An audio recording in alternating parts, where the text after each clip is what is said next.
let me see if I can give you the gist of this. I was saying that we have now a market-determined agriculture, market-centered agriculture. That the farming is centered on the market, and it's limited by the capacities of the technology, which is as far as you can get from J. Russell Smith's idea that you ought to fit the farming to the farm, not the environment, not the region, the farm.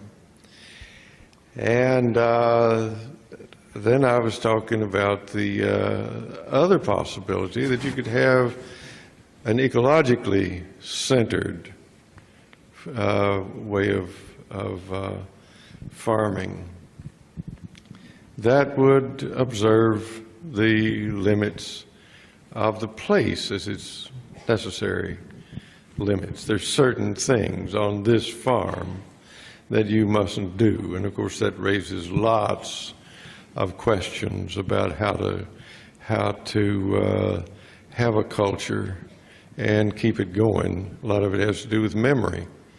How are you going to keep the succession of farmers on this farm informed of its limits? How are we going to do that? We've not thought about it. We're going to have to think about it. And I said that market value is always an illusion. Any market value is an illusion. And the way you know it is an illusion is because it changes all the time. We was talking about land in central Illinois being worth $13,000 an acre. No farmer probably can afford that, but probably the old people in certain parts of Illinois can remember when it was $50 an acre.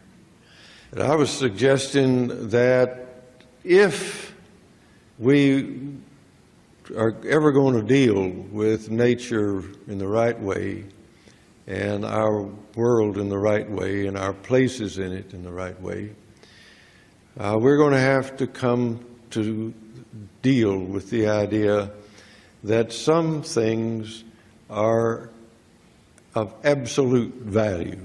The land would be a thing of absolute value. Can't be touched by any price. If you don't have any, it's worth everything. Food is a thing of absolute value. And the way you know it is, if you don't have it, it's worth everything. And so I said that there are two ways that you can define that you can come to understand that absoluteness of value is revealed to is need, for one thing, and affection for the other. You value your children, your loved ones, and so on because of your affection, not because of their market value or their lifetime worth to you as collaborators or whatever. And if you have that affection, then you can begin to have a conversation. And Wendell's talked about a conversation with nature. And that if you have, to have a conversation, you have to respect the otherness of the other. And what you get back doesn't always square with what you thought, but it informs the next question, and that's kept going as a result of affection. You know, I've been thinking a lot lately about the necessity for a sustainable green revolution. And a fair number of friends I was in graduate school with in genetics in North Carolina went off to help make the last green revolution. And the whole thing was predicated on bushels and acres. And as a consequence, a lot of farmers in India, Asia, Africa, Latin America, mostly in India, had to purchase the inputs, and they'd have a crop failure, and they lost their farms. Vandana Shiva's talked a lot about this. And so the social justice wasn't there, And then the large farmers weren't there with the affection that had been there in the original relationships. So what I think is possible, and I think as a derivative, is that, well, just imagine, for instance, who won't be interested in the seed houses, or a perennial polyculture, the fertilizer people, because we're going to have biological nitrogen fixation. And with species diversity, you have chemical diversity. So it takes a tremendous enzyme system on the part of an insect or a pathogen to give you the epidemic. The farm machinery people, there'll be fewer passes. You just keep harvesting. All right, now the reward goes to the farmer and the landscape rather than the suppliers of inputs, and therefore social justice is a derivative of the ecosystem concept. You see?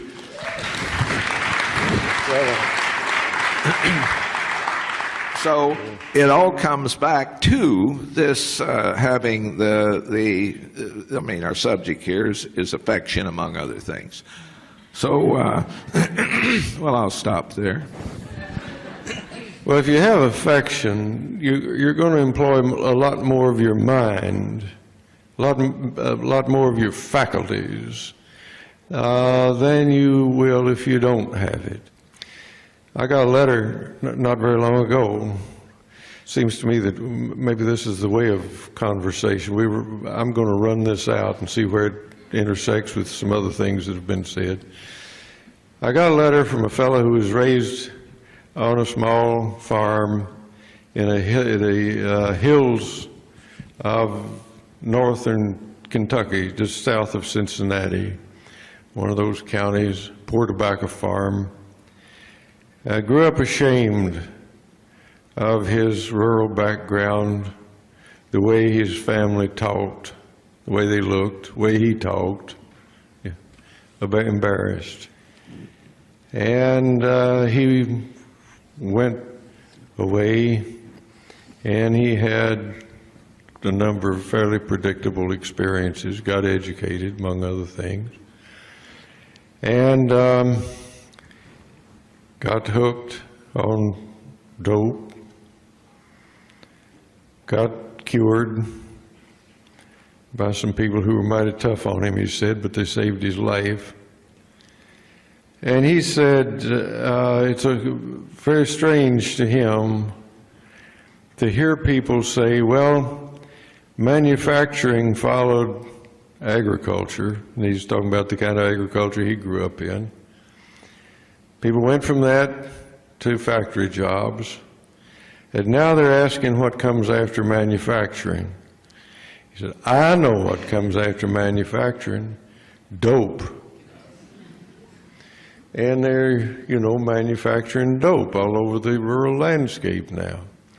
And that's because they're no longer fully employed. They're using their minds only as pieces of equipment for working in a factory. And then they're not using them at all, except to screw up with dope. So, one of the industrialization of agriculture has deprived us maybe most seriously. It's deprived us of a lot of land, a lot of farming know-how, but it's deprived us of the use of so many people's minds. Farmers are farming now by reading the instructions on their equipment, not looking at their land, not trying to think of what's best here for this particular piece of ground. But we need that intelligence. We've got a culture now that's telling you that only a college-educated mind is worth anything.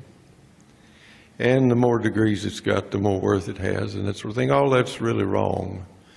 Education's been badly oversold by the people who have it for sale, as you would expect. But I think about that letter, And I think he's proud of his old uncle now, who's still at work in his 80s, still observant of the landscape, knows what's still there, knows the things that are gone, the wildlife and so on. Now he's proud of him. But he gave up his chance to have that kind of mind, but that kind of mind is needed. So it's not just that we've got to think of the environment as, I think your word is the mosaic, the ecological mosaic, but it's even more refined than that. It's the mosaic of little places all over the country that have to be intimately known to be kindly used. And that calls, you see, for breaking up this mass that we call the population into locally adapted people.